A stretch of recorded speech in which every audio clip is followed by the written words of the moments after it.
Hadirin yang dimuliakan Allah SWT, kita belajar memahami segala sesuatu itu sesuai dengan berita yang datang dari Rasulullah SAW, dari Allah Subhanahu wa Ta'ala.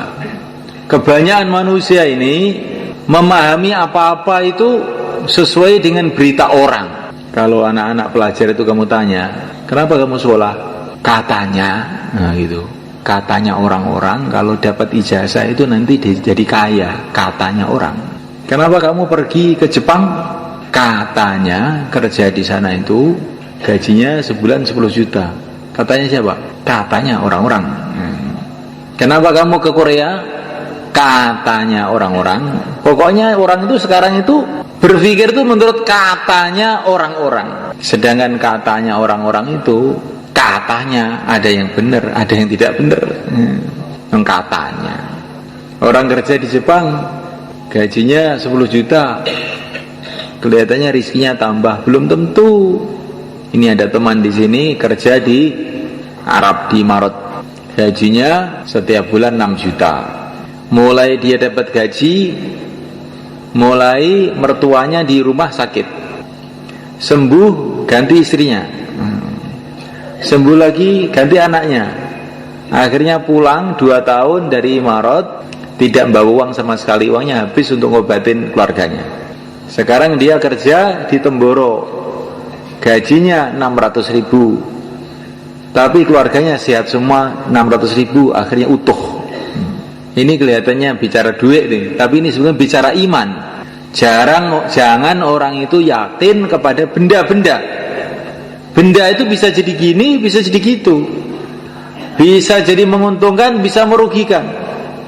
Uang bukan mesti menguntungkan. Ada orang bawa uang pergi ke kota, bisa beli sate, beli gulai, kelihatannya menguntungkan. Ada sampai di kota, ketahuan pencopet, dicopet, akhirnya dia sedih, nangis. Sebabnya apa? Sebabnya dia punya uang. Kalau dia tidak punya uang, tidak dicopet. Ada orang yang punya anak kemudian bahagia, ada orang yang punya anak kemudian menderita, nangis sebab anaknya. Begitulah benda-benda di dunia ini. Tidak ada yang pasti baik, itu nggak ada. Yang mesti jelek juga tidak ada. Kadang-kadang perkara itu kelihatannya jelek tapi ternyata baik. Bukan mesti jelek, enggak. Nabi Yusuf alaihissalam dimasukkan sumur, dijual ke Mesir sebagai budak, kelihatannya jelek, tapi akhirnya malah jadi raja di negeri Mesir. Namuliakan Allah SWT, di dunia ini tidak ada perkara itu mesti baik, tidak ada perkara mesti jelek, kecuali satu saja. Taat kepada Allah itulah mesti baik, maksiat kepada Allah itu mesti buruk. Kalau orang taat kepada Allah, maka akan dicintai oleh Allah, akhirnya akan diberkati hidupnya oleh Allah. Kalau orang maksiat kepada Allah, cepat atau lambat nanti dia masih celaka. Kalaupun kelihatannya dia enak, itu seperti enaknya orang naik mobil tapi mau masuk jurang, seperti enaknya orang naik pesawat tapi mau jatuh. Yakini kalau maksiat kepada Allah, satu saat mesti menyesal. Tapi memang dunia ini dijadikan oleh Allah itu ujian. Kalau orang maksiat bukan langsung dapat malapetaka. Begitu juga kalau orang taat, bukan langsung, biasanya kadang-kadang langsung juga. Berita-berita dari mana saja itu mungkin benar, mungkin salah. Tapi berita dari Rasulullah SAW pasti benar. Waman asdaqu minallahi haditha. Berita dari Allah itu pasti benar. Karena apa? Allah SWT itu maha kuasa. Untuk apa bohong?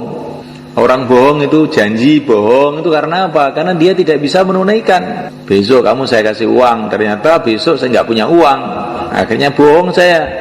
Kalau Allah SWT tidak perlu bohong, dia Allah maha kuasa. Allah menciptakan alam semesta dengan kun fayakun, jadilah maka jadi. Maka berita yang bersumber dari Allah SWT yang diberikan oleh yang mulia utusan Allah Nabi Agung Muhammad SAW itu pasti benar. Termasuk berita mengenai Ramadan ini. Kalau menurut orang, menurut manusia, Ramadan dengan bukan Ramadan ini ya serupa saja. Ramadan yang matahari dari timur tenggelam di barat sama ya. Ramadan dengan tidak Ramadan ya serupa, tapi berita dari Rasulullah SAW, dari Allah Subhanahu Wa Taala, Ramadan ini luar biasa. Ini bulan yang penuh dengan barokah, kata Nabi. Syahrun mubarak, bulan yang penuh dengan barokah, bulan yang doa-doa dimakbulkan, bulan begitu hebatnya bulan itu, sehingga ini di negeri akhirat sana, akhirat itu sudah ada, cuman kita belum ke sana. Kata Nabi, di negeri akhirat sana waktu Ramadan itu pintu-pintu surga dibuka semua. Allah berfirman kepada surga, "Hei surga, berhiaslah, siap-siaplah untuk menyambut hamba-hambaku yang soleh yang sebentar lagi akan datang ke sini." Maksudnya orang-orang puasa. Pintu-pintu neraka ditutup, dan neraka itu kan memang belum waktunya untuk mengadab, toh ini belum kiamat ya. Tapi ini ditutup, biasanya dibuka, ini ditutup untuk Ramadan ini. Seolah-olah Allah SWT itu ingin memberitahu kepada kita, ini pintu-pintu kejahatan itu sudah saya tutup, pintu-pintu menuju neraka sudah saya tutup. Jangan kamu usil di dunia buka-buka pintu neraka. Pintu-pintu surga sudah saya buka, jalan-jalan menuju surga sudah saya mudahkan. Jangan sampai kamu tidak usaha untuk berjalan menuju surga. InsyaAllah mulai kan? Masya Allah. Setiap malam Ramadan dan setiap siang Ramadan, setiap muslim ini ada jatah doa makbul. Kapan itu? Mungkin waktu pagi, mungkin waktu habis sholat, mungkin waktu khutbah Jumat. Dan setiap malam juga ada jatah doa makbul. Setiap muslim, semua kita sama. Orang Islam semua punya jatah doa makbul, tiap siang sekali, tiap malam sekali. Kapan waktunya? Dirahasiakan oleh Allah seluruh Ramadan. Maka hati-hati dalam bulan Ramadan ini. Jangan sampai nanti doa-doa kita ini waktunya dimakbulkan pas kita tidur. Waktu doa-doa kita tidak ada jatah, menggebu-gebu doa, Allahumma, Allahumma, Allahumma. Pintu dibuka, tidur. Nah itu doa itu dirahasiakan oleh Allah, supaya kita ini senantiasa mencari-cari itu. Tetapi umpama kita ini berdoa di waktu-waktu bukan jatahnya, tetap dapat pahala juga, tetap dapat manfaat juga. Tapi kalau doa kita ini kita panjatkan kepada Allah pas jatahnya, pas waktunya itu, doa itu akan kes makbul. Maka ada orang datang kepada Sayyidina Umar radhiyallahu ta'ala anhu, saya ini ada masalah begini, gimana? Kamu doa mulai maghrib sampai pagi, jangan ngantuk sedikit pun, nanti selesai masalah kamu. Bagaimana kalau malam Jumat, malam Ramadan lagi, nanti kita doa menteleng sampai subuh, bagaimana? Bisa nggak? Jangan kalah dengan sopir bis untuk mencari uang beberapa rupiah, menteleng mulai Surabaya sampai Jakarta. Jangan kalah dengan satpam untuk jaga maling, siap menteleng berdiri semalam suntuk. Jangan kalah dengan orang Temboro, nurut banyu sewi utuh. Untuk mendapatkan apa? Mendapatkan air. Kalau dapat air, terus gimana? Belum tentu panen juga. Kalau sudah panen, belum tentu manfaat juga. Gitu loh. Kalau dapat air, belum tentu panen. Kadang-kadang dapat air ya nggak panen. Itu orang petani semua tahu. Kadang-kadang dapat air nggak panen juga. Setelah panen itu, belum tentu kemput untuk bayar utangnya, diesel, utangnya ini, rabuk dan sebagainya. Kalaupun kemput, belum tentu uang itu bermanfaat untuk kita. Kadang-kadang uang itu malah jadi masalah di keluarga kita. Anaknya minta sepeda motor, istrinya minta mobil, bingung sendiri. Umpama nggak punya duit, sebetulnya diam aja semua. Gara-gara kelihatan ada duit, akhirnya geger semua. Akhirnya ditegasi, nggak boleh. Ini uang disimpan, nggak boleh. Akhirnya istrinya lari ke Korea. Ayo, ini gara-gara nurut banyu tadi digayar gitu. Coba semalekan. Kenapa ke Korea? Pikirannya kalau dapat duit beruntung. Ke Korea dapat duit, ternyata tidak beruntung. Di rumah sudah berantakan semua. Anaknya ke terminal, suaminya nggak tahu kemana. Gitu. Akhirnya orang tadi bingung di rumahnya, tambah menderita, hidup dalam kebingungan. Itulah dunia sebenarnya. Jadi dunia ini nggak ada yang mesti baik, itu nggak ada. Dunia itu bisa juga jadi baik, bisa juga jadi buruk, terserah Allah. Yang mesti baik itu agama ini. Kalau orang mengamalkan agama dengan sungguh-sungguh, menjalankan perintah Allah dengan sungguh-sungguh, menjauhi larangan Allah dengan sungguh-sungguh, nanti yang buruk-buruk tahu-tahu jadi baik, yang baik tambah baik. Ini pengalaman para nabi, para sahabat, para wali-wali Allah. Mereka itu nggak mikir kaya miskin, nggak dipikir itu. Yang penting taat sama Allah. Setelah taat sama Allah, ternyata miskin tapi baik. Ketika mereka taat pada Allah, kaya tapi baik. Ada yang jadi raja, yang dipikir bukan bagaimana saya mempertahankan kerajaan saya, yang penting saya taat sama Allah. Ini jadi raja yang baik. Nah, oleh karena Allah Subhanahu wa taala, ini yang kita pikirkan siang dan malam. Bagaimana kita menjadi orang taat. Kalau kita jadi taat, jadi baik. Keadaan apapun baik. Miskin tapi taat kepada Allah, yakinnya mantap kepada Allah, hidupnya tenang. Alah, miskin sebentar aja, nanti ke surga duluan 500 tahun sebelum orang kaya. Ayo, siapa yang mau daftar miskin kepada saya? Itu miskin tapi menteles. Nah, bukan miskin ingah-ingih. Ya apa miskin saya? Alhamdulillah. Jadikan miskin ya, syukuran. Ini kalau miskin ada iman, ada amal itu kalau oleh Allah dikasih hatinya itu kuat, tenang, tentram. Kalau dijadikan kaya, ada iman, ada amal, juga begitu, tenang. Kaya, lah kaya dunia aja, sebentar aja. Apa yang perlu dibanggakan? Nanti kalau pabrik kamu bangkrut bagaimana? Alah, bangkrut ya. Bukan hanya pabrik yang akan bangkrut, saya sendiri itulah akan bangkrut, mati. Tidak usah takut. Bangkrut nggak bangkrut, yang penting taat sama Allah. Tapi kalau kaya tidak ada iman, tidak ada amal, bingung. Sudah kaya itu, wah nanti bagaimana kalau sawahnya kurang? Bagaimana kalau perdagangan saya kurang? Bagaimana kalau jabatan saya hilang? Bingung aja. Jadi kenikmatan surga yang ada di dunia itu sebetulnya iman. Orang mengira kenikmatan itu dalam harta, kenikmatan dalam jabatan, kenikmatan dalam mobil. Bukan.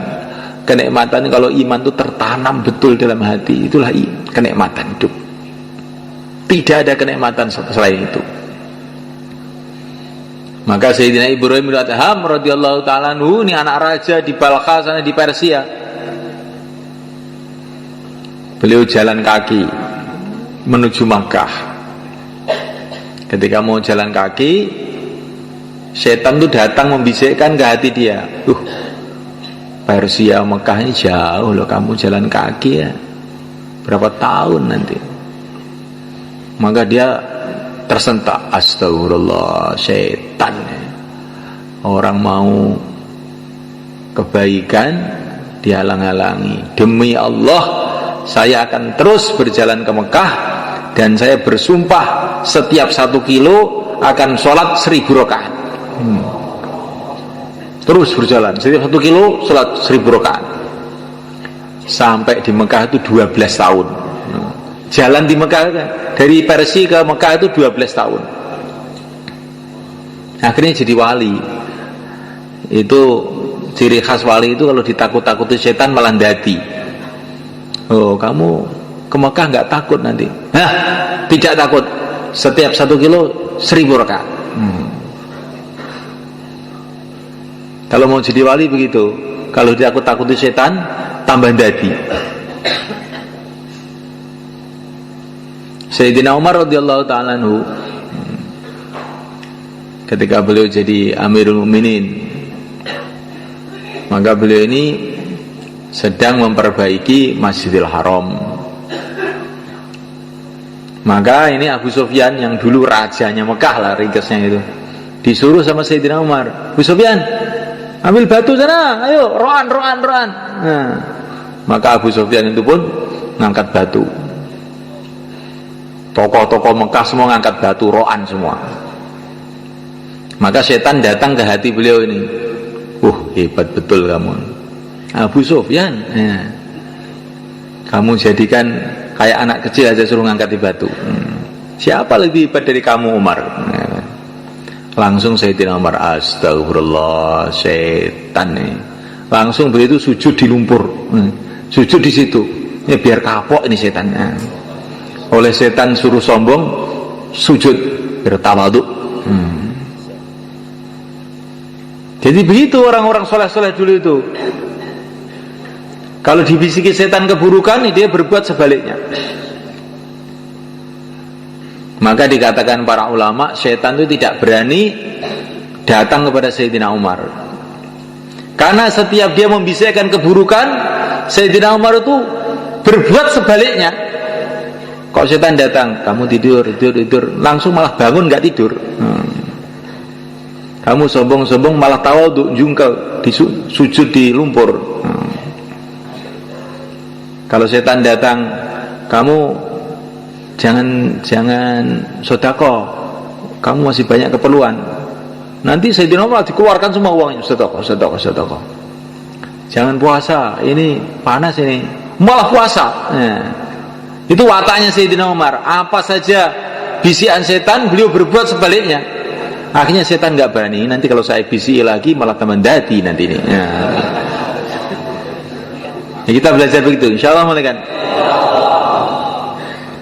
Sekarang ini setan besar memang sudah dibergol. Setan kecil masih ada. Katanya Maulana Zakaria, setan kecil masih ada. Kalaupun tidak ada, itu bekas-bekas ajaran setan yang selama setahun itu masih nancep di hati kita. Ajarannya bagaimana? Nanti kalau diajak keluar, itu terus diundur bulan depan, tahun depan, begitu. Bagaimana kalau kita tentang aja? Insyaallah. Jadi begitu semua kan. Allah sudah berfirman kepada kita bahwa syaitan itu musuh kamu. Inna syaitana kana lakum aduwwan mubina. Syaitan itu musuh kamu. Lah kok malah kita turuti terus? Allah sudah berfirman bahwa Rasulullah itu manusia yang paling sayang kepada kamu, tapi nggak mau kita ikut. Ya, ini kan kita celaka jadinya begini ini semua kan. Nah, mulaikan Allah Subhanahu Wa Taala berita Ramadan ini, masya Allah, berita-berita dari Nabi itu ajib semua kan. Orang yang sujud sekali sujud saja dalam Ramadan ini, bila diterima oleh Allah sujudnya itu, Allah akan bangunkan untuk dia satu rumah di surga, yang rumahnya itu pintunya 60.000 pintu, yang setiap pintu itu ada istananya, dan dalam istana itu nggak tahu apa yang ada selain Allah SWT. Sekali sujud, alangkah maha pemurahnya Allah SWT, alangkah maha luasnya Allah SWT, alangkah maha dermawannya Allah SWT. Dan bagi Allah SWT tidak sulit yang demikian itu. Katanya orang-orang ahli teknologi, ahli sains sekarang, di angkasa ini ada bertriliun-triliun, nggak ada yang bisa ngitung, yaitu planet-planet yang gedenya itu kayak bumi ini, bahkan banyak yang lebih besar, berlipat-lipat, bergentayangan di udara ini, bermiliun-miliun, triliun-triliun, nggak ada yang bisa ngitung, bahkan tidak ada yang bisa memperkirakan. Dan sekian banyak itu semuanya kan kosong, belum, nggak ada orangnya. Yang ada orangnya cuma bumi ini dok. Kosong, belum, nggak ada orangnya. Ada orang yang tanya, lah iya, kalau Allah Subhanahu Wa Taala itu bikin alam semesta jagat raya yang begitu luas, begitu banyak, ada benda-benda kayak bumi bertriliun-triliun, nggak ada yang bisa ngitung, kosong, nggak ada orangnya, kok apa nggak mubadir itu ya. Nggak ada mubadir bagi Allah SWT, karena ini ada maksudnya supaya kamu itu tahu bahwa Allah itu maha kuasa. Kalau Allah berjanji kamu akan dikasih surga sekian banyak, sekian banyak, sekian banyak, sebab puasa kamu, sebab sujud kamu, sebab baca Quran kamu, mudah bagi Allah. Kamu lihat itu alam semesta ini kosong, belum, nggak ada orangnya. Mengherankan betul. Kalau kamu lihat surga, lebih mengherankan lagi, lebih luas lagi, kosong, belum, nggak ada orangnya, menunggu kamu. Nah, tapi kamu tidak mau usaha ke sana. Jadi semuanya Allah Subhanahu Wa Taala. Ini bulan Ramadan yang mulia ini, kita ini habis-habisan cancut taliwondo untuk kita ini membangun akhirat kita, insyaallah malaikat. Dan tidak ada cara untuk membangun akhirat kita selain kita hidupkan kembali perjuangan, cita-cita, usaha yang telah dibuat oleh yang mulia Nabi Agung Muhammad SAW. Dimulainya dari kita menguatkan amal masjid kita. Amal masjid kita dalam Ramadan ini kita kuatkan. Mana masjid kita itu? Semua masjid itu masjid kita. Semua masjid-masjid Allah, kita hamba-hamba Allah, itulah yang berkewajiban untuk memakmurkan masjid. Di perkara itu kalau masjid itu jangan, ini masjid saya, ini masjid kamu, bukan. Ini masjid Allah, kita hamba Allah, kita lah yang berkewajiban menghidupkan amal-amal di situ. Jangan merasa ini tugasnya takmir ini. Yang mulia Nabi Agung Muhammad SAW, beliau masuk masjid, beliau melihat di situ ada dahak, ada liak di masjid. Langsung wajah beliau ini merah. Rasulullah Sayyidul Anbiya, langsung beliau cari pelapa kurma, dibersihin itu dahak itu. Dan itu dikasih minyak wangi. Kemudian beliau mengatakan, masjid ini ada rohnya, kurang lebihnya begitu. Kalau ada kotoran di masjid itu seperti orang kena kotoran, maka masjid itu merasa jijik.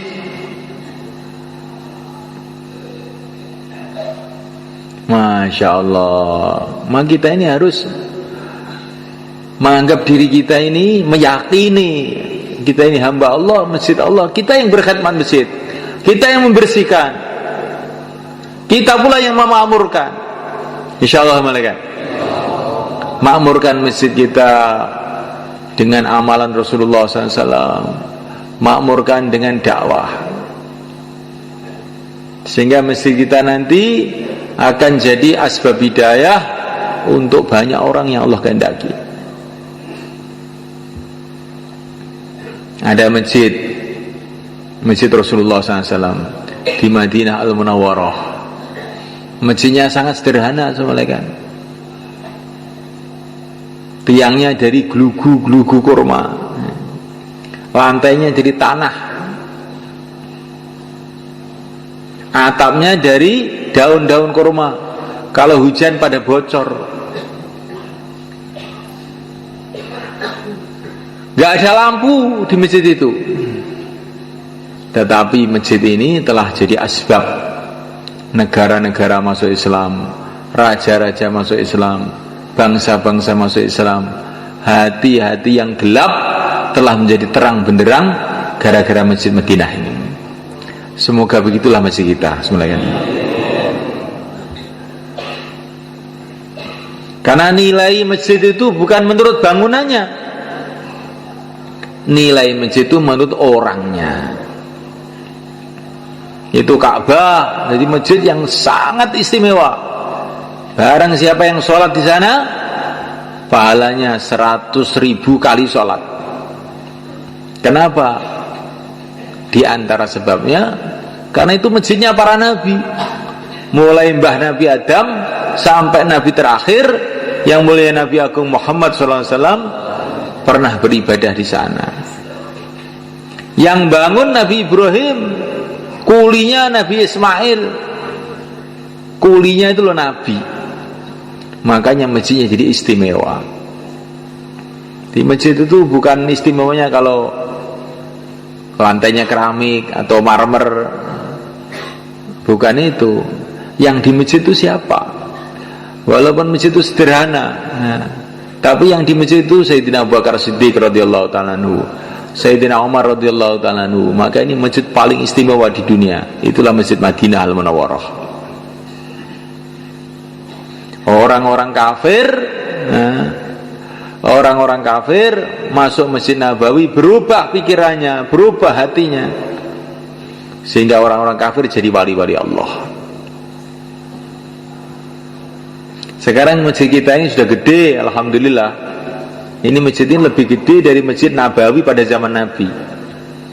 Wis gede, wis apik ya. Karek wonge engko bengi iktikaf ora karek kuwi ngene. Wong Ramadan kok yo mulih kuwi arep nyapo, gitu. Ramadan ki amalane iktikaf. Ramadan malam Jumat mulih, iki apa yo patut. Patut napa mboten? Ketinggalan mboten patut. Iki cara didilok niku welek nih jan masyaallah. Ramadan malam Jumat mulih ora iktikaf. Kuwi kayane wong tuwek umur 70 tahun ngau kathok endek. Ya. Undel-undele. Wis ngoten niku. Didilok tok langsung mata beleken. Niki tentang Nizamuddin wae. Kalau di Nizamuddin kita ini kalau Ramadan nih, amalan 24 jam mulai kan. Pagi hari bayan hidayah pengeluarkan jamaah. Malam hari tarawih panjang-panjang, kadang-kadang sampai jam 11 sampai jam 12 saya baru selesai tarawih itu. Tarawihnya panjang-panjang. Masih juga pengeluaran jamaah pagi-pagi, masya Allah. Siapa yang punya cita-cita masjid-masjid kita jadi begitu? Insya Allah kita semuanya. Masjidnya kecil di Nizamuddin itu, tapi amalannya besar. Sehingga jadi asbab hidayah.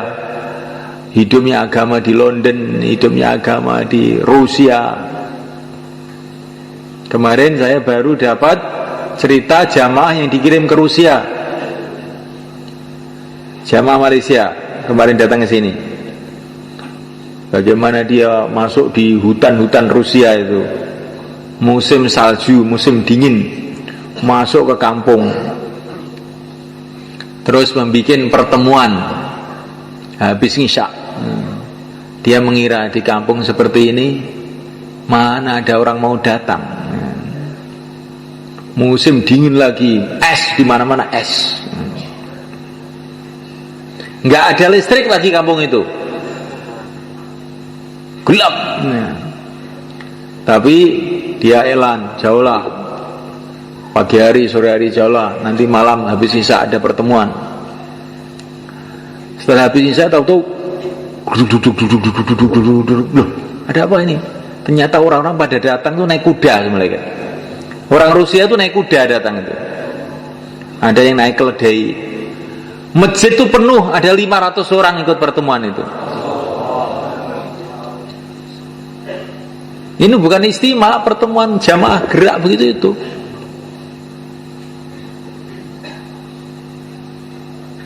Masya Allah, ini barokahnya fikirnya Syekh Ilyas 90 tahun yang lalu. Rusia bangkit agama, ya. Di Eropa bangkit agama,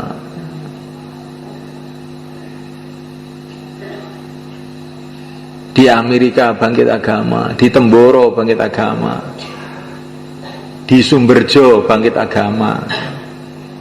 Sumberjo apa ini agama jangan biyen saiki Masya Allah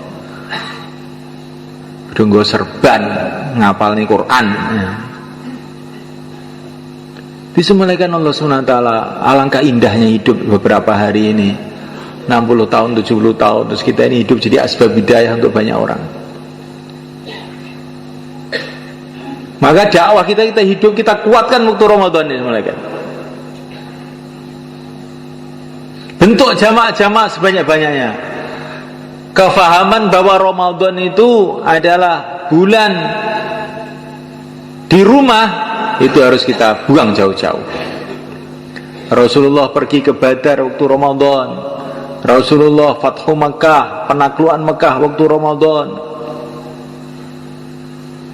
Jadi Ramadan itu juga bulan ibadah, juga bulan penyebaran agama. Maka kita bentuk jamaah-jamaah 4 bulan, 40 hari. Barangkali nanti dapat Lailatul Qadar dalam Ramadan ini. Kalau orang dapat Lailatul Qadar itu mulai kan doa-doanya makbul. Yang tadinya orang hatinya keras, duit aja hatinya berubah. Karena disalami oleh malaikat Jibril, jadi lembut, mikir akhirat. Itu kalau orang dapat Lailatul Qadar itu begitu itu. Doa-doa makbul, asalnya belajar ilmu nggak masuk-masuk. Mudzakarah 6 sifat lali terus. Ataupun ingat nggak bisa mengamalkan. Berkat doanya Lailatul Qadar berubah, ilmu jadi mudah, cepat paham, ibadah jadi ringan, enteng. Ini barokahnya orang itu mendapatkan barokahnya doa-doa Lailatul Qadar, doa-doa Ramadan. Lah untuk mendapatkan itu paling baik dengan kita keluar jalan Allah. Insyaallah mulai kan? I'tikaf di masjid kita hidupkan. Nanti kalau kita keluar i'tikaf juga. 5 amal masjid kita hidupkan. Kalau kita keluar 5 amal masjid kita hidupkan juga. Jamaah-jamaah kita keluarkan. Dengan kita keluar akan kita bentuk jamaah-jamaah. Tahajud kita hidupkan. Dengan kita keluar maka tahajud pun mudah kita hidupkan. Maka Ramadan ini bulan dakwah di samping bulan ibadah. Insyaallah malaikat. Banyak orang yang dapat hidayah, banyak orang jadi wali-wali Allah dalam bulan Ramadan ini. Orang itu tahu-tahu berubah karena kesungguhannya bulan Ramadan, tahu-tahu berubah. Jadi orang yang dekat kepada Allah, jadi orang-orang ahli ibadah, jadi orang-orang ahli dakwah, jadi orang-orang ahli ilmu. Maka jangan sampai kita sia-siakan detik-detik Ramadan ini. Ini sudah tidak terasa, sudah hampir separuh nih Ramadan kita dapat. Nanti tanpa terasa tiba-tiba, loh, kok sudah hampir habis. Itulah umur manusia semelekan. Perasaannya masih muda, tahu-tahu loh wis 30. Tahu-tahu sudah 40. Tahu-tahu sudah 50. Tahu-tahu sudah dekat kuburan. Tapi masih mikir yang lain-lain juga. Alam ya'ni lilladzina amanu an tahsya qulubuhum li dzikrillah. Orang-orang beriman itu apa belum waktunya toh untuk hatinya tenang menikmati zikir kepada Allah itu? Apa belum waktunya?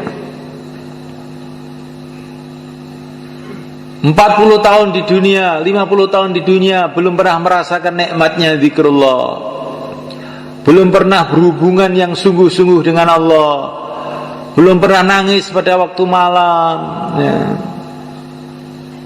Belum pernah usaha akhirat sungguh-sungguh. Apa kita nggak rugi semua kan? Apakah belum waktunya kita bertaubat? Sudah waktunya, mau kita undur kemana lagi? Apa belum waktunya kita ini mikirkan akhirat dengan sungguh-sungguh? Sedangkan akhirat itu tambah hari tambah dekat, tambah hari tambah dekat. Apa belum waktunya kita ini berlezat-lezatan dengan zikrullah, dengan sholat, dengan tarawih? Terus kapan kita ini? Kapan kita ini akan merasakan seperti yang dirasakan para sahabat dulu? Tarawih semalam-malam suntuk, zikir semalam-malam suntuk. Kapan itu akan kita rasakan? Kalau hidup sekali ini kita tidak bisa merasakan itu, betul-betul hidup kita ini hidup yang rugi. Nah, waktunya Ramadan ini, insyaallah kan? Waktu Ramadan ini waktu yang sangat baik itu. Bulan barokah. Barokah itu apa toh? Barokah itu kebaikan-kebaikan datang tanpa kita sangka-sangka. Itu namanya barokah. Maka Ramadan ini Nabi katakan ini bulan barokah. Akan datang kebaikan-kebaikan yang tidak disangka-sangka. Kalau kita jaga adab kehormatan Ramadan ini, akan datang kebaikan-kebaikan yang tidak disangka-sangka. Urusan perjuangan kita, urusan dakwah kita. Akan datang kebaikan-kebaikan yang tidak disangka-sangka. Urusan keluarga kita. Akan datang kebaikan yang tidak disangka-sangka. Urusan ekonomi kita. Akan datang urusan yang tidak, kebaikan-kebaikan yang tidak disangka-sangka dalam macam-macam urusan. Karena ini bulan barokah, syahrun mubarak. Pakai syarat kita jaga kehormatan bulan ini. Puasanya, tarawihnya, tahajudnya, sedekahnya, dakwahnya, taklimnya. Maka Allah Subhanahu wa taala tidak akan menyia-nyiakan kita. Insyaallah kan? Semua orang punya masalah. Lah, Ramadan inilah kesempatan kita menyelesaikan masalah dengan berhubungan kepada Allah yang bisa menyelesaikan segala masalah. Ya, inilah kesempatan malaikat. Masalah ini, masalah ini, masalah itu, masalah ini, masalah itu, masalah besar, masalah kecil, bagi Allah Subhanahu wa taala semua kecil aja.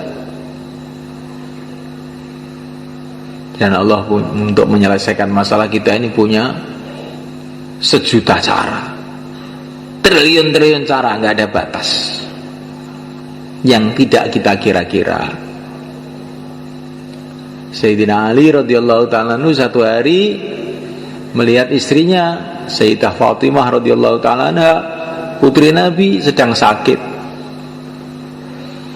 Maka Sayyidina Ali mengatakan, Fatimah, kamu ingin apa? Saya ingin buah delima.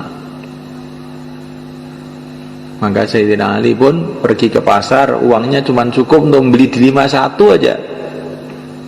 Beli delima satu, dibawa pulang. Di tengah jalan ada orang miskin di pinggir jalan minta-minta. Sayyidina Ali merasa gak enak. Gimana ya ini? Istri saya seneng delima, ini ada orang minta-minta. Allah Subhanahu wa taala memerintahkan kita untuk membantu orang minta-minta. Gimana ini? Ya, tak sedekahkan aja. Semoga Allah kasih jalan keluar. Sedekahkan delimanya. Akhirnya pulang ke rumah, nggak bawa delima.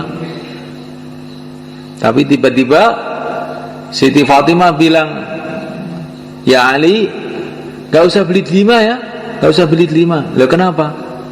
Saya kok sekarang kok jadi gak seneng, tadi ingin gitu kok sekarang kok tidak loh. Gak usah beli ya. Ya, memang sudah saya berikan orang, tadi saya sudah khawatir di rumah ditagih, ternyata kamu sudah gak seneng. Ya sudah gak seneng saya. Belum lama kemudian datang tamu. Tamunya itu Salman Al-Farisi. Tamunya itu ternyata utusan Rasulullah. Saya kesini utusan Rasulullah. Mau apa? Ini mau ngantar hadiah. Hadiah apa? Delima dari Rasulullah. Langsung dikeluarkan dari kantongnya delima. Dihitung 1, 2, 3, 4, 5, 6, 7, 8, 9. Loh, ini dari Rasulullah? Iya dari Rasulullah. Kalau dari Rasulullah mestinya 10, bukan 9. Mesti kamu ambil 1 nih. Nah, kata Sayyidina Ali, Salam mengatakan benar. Memang saya ambil 1, tapi saya ingin nguji kamu, ngerti nggak kamu coba? Dari mana kamu kok tahu ini? Bahwa delima ini 10, saya ambil 1. Sayyidina Ali ini, saya itu baca Quran mulai awal sampai akhir itu nggak ada orang beramal 1 pahalanya 9, nggak ada. Minimalnya pahala itu 10 bukan 9. Maka mesti kamu entet ini. Ini katanya Sayyidina Ali. Jadi sudah malaikat Allah Subhanahu Wa Taala. Ini ilmunya Sayyidina Ali itu aneh-aneh kadang-kadang. Ini di ilmu tafsir gak ada begini nih ya. Ini pemahamannya para wali mengenai Quran ya. Saking yakinnya Sayyidina Ali kepada Al-Quran ini malaikat, maka dia yakin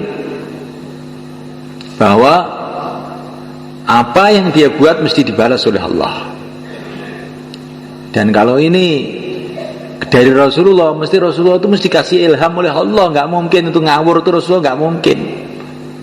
Kalau Rasulullah itu dikasih ilham dari Allah mestinya 10, nggak 9. Nah, ini tafsirnya Sayyidina Ali ini. Karena Rasulullah itu semua perbuatannya adalah dari bimbingan wahyu. Lah wahyu nggak ada yang 10 dibalas 9, 1 dibalas 9 itu nggak ada. Man jaa bil hasanati falahu asyru amsalha, balasannya 10. Lah saya ini sudah sedekah kok nggak ada balasannya Pak ya. Mungkin balasannya tidak di sini, balasannya di akhirat. Atau mungkin sedekah kamu itu kurang ikhlas. Sedekah dengan cemberut. Sayyidina Ali itu sedekahnya dengan yakin ini perintah Allah. Maka kalau kita sedekah itu dengan ikhlas. Tandanya ikhlas itu gimana sedekah itu? Yang memberi dengan yang diberi itu lebih gembira yang memberi. Kalau kamu ngasih orang, kok kamu tampak lebih gembira daripada yang dikasih, itu tanda-tanda ikhlas. Tanda ya. Karena berarti kamu yakin dengan janji Allah, orang yang memberi akan dikasih berlipat ganda. Tapi kalau memberi dengan ngomel, bolak-balik stawai yo jinjaluk itu. Ini berarti tondo-tondo orang ikhlas. Nah, mulaikan Allah Subhanahu Wa Taala. Maka kita pun nanti kalau ditasil untuk keluar, itu berangkat dengan ikhlas supaya kita dapat pertolongan Allah. 4 bulan itu berdiri itu dengan gembira, masya Allah. Kalau saya membela agama Allah, Allah akan bela saya. Beruntung saya. Maka berangkat itu dengan gembira, bukan dengan cemberut. Insya Allah malah kan.